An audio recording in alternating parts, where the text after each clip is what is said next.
Bom dia, hoje é 14 de abril, eu sou Ana Carolina Zitlag e esse é o Ouvindo um Podcast da Bloomberg Linha. Aqui eu te conto as principais notícias de negócios e de economia do Brasil e do mundo.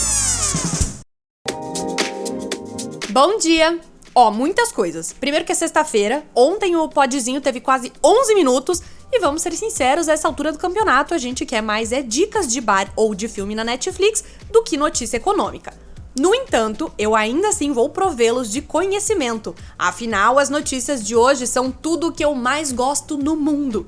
Luxo, riqueza, brigas de bilionários, tudo isso aí. É que o Bernard Arnault, o dono da LVMH, da Louis Vuitton, passou de novo o Elon Musk como o homem mais rico do mundo. E agora ele ganhou até uma boa distância dele. Este homem controla a maior empresa da Europa em valor de mercado, que agora chegou ao top 10 do mundo, quebrando a hegemonia das empresas tech que formam esse ranking. O que aconteceu é que a divulgação de vendas acima das estimativas no primeiro trimestre da LVMH provocou um aumento de 5% nos preços das ações nesta quinta-feira na Bolsa de Paris. E aqui, como vocês viram, a gente vai ter um problema, porque eu tenho uma mania incontrolável de imitar determinados sotaques, o francês incluso. É mais forte do que eu, então talvez eu solte uma frasezinha só como se eu fosse um daqueles chefes de cozinha que trabalham na televisão. Prochaine nouvelle. Que em francês, ou seja lá o que eu tenha falado aí, quer dizer próxima notícia.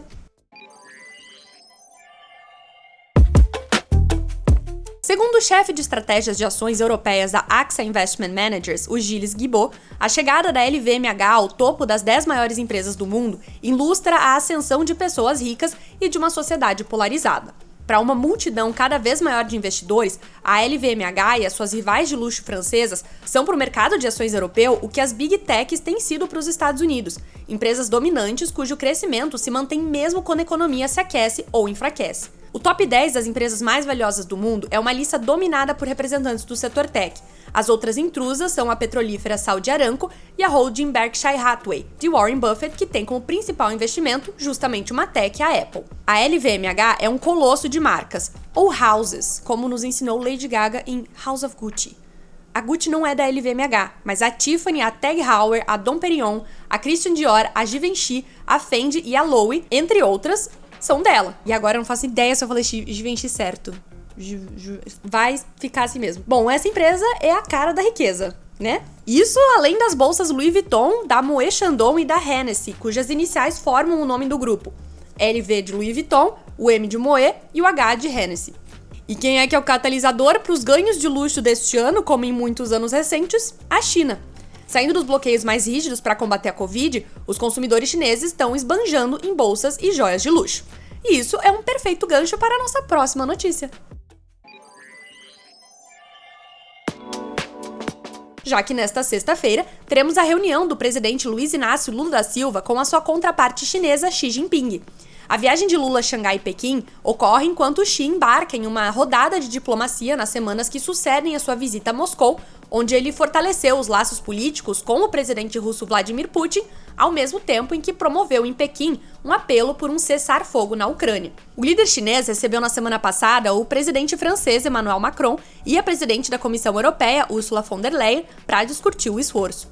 Xi tem buscado consolidar sua imagem como pacificador depois de ajudar a intermediar um acordo entre o Irã e a Arábia Saudita, que concordaram em normalizar as relações diplomáticas em março. Só que a imagem de pacificador só funciona quando é para outros países, né? Porque Taiwan, a ilha que é um território chinês, tem sido ameaçada com extensos exercícios militares no final de semana, depois que a presidente de lá, Tsai Ing-wen, se encontrou com o presidente da Câmara dos Representantes dos Estados Unidos, Kevin McCarthy. Mas o presidente Lula também buscou um papel maior nos esforços globais para acabar com a guerra da Ucrânia, uma dinâmica que provavelmente vai ser um tema-chave da sua reunião bilateral com o Xi nesta sexta-feira.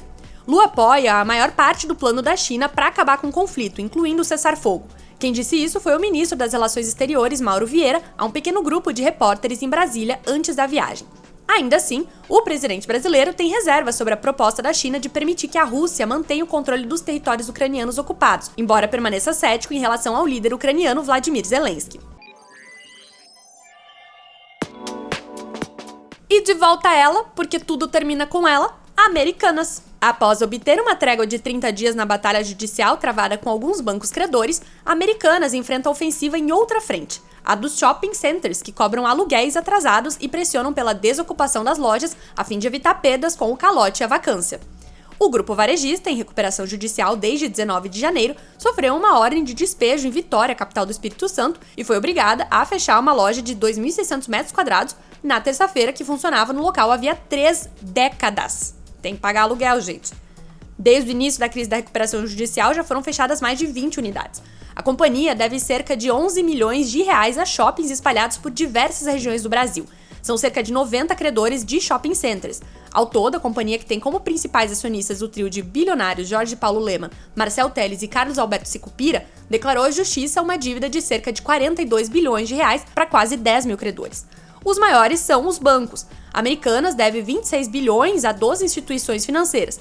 Entre elas estão o Itaú Unibanco e o Santander Brasil, que, no mesmo ato de paz que move Xi Jinping da China, decidiram suspender temporariamente as ações judiciais contra a varejista, uma das condições previstas no plano de reestruturação apresentado no mês passado para a negociação de um acordo.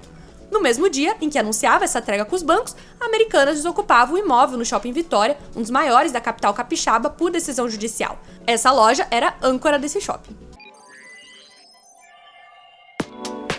E por hoje vai ser só isso mesmo, tá? Sexta-feira vai curtir sua vida. Ou, no caso, trabalhar e depois curtir a sua vida. Eu fico por aqui, mas não antes de fazer uma breve leitura dos comentários, pois temos 2 pérolas. Ontem, eu contei que a minha mamãe chama Toque Stock e o TikTok ambos de Toque Toque, pois a sogra do Paulo chama a Leroy Merlin de Lori Maria. Avise sua sogra, Paulo, que a partir de agora estaria adotando este codinome. E seguimos com o Felipe, que, se não estou enganada, não é a primeira vez que reclama de crush dele por aqui. Felipe, está na hora de repensar essas suas pessoas. Mas esse aqui é somente um podcast de economia, não de assuntos pessoais. Apesar de assuntos pessoais serem bem abordados. É isso aí, pessoal. Um bom final de semana e até segunda-feira.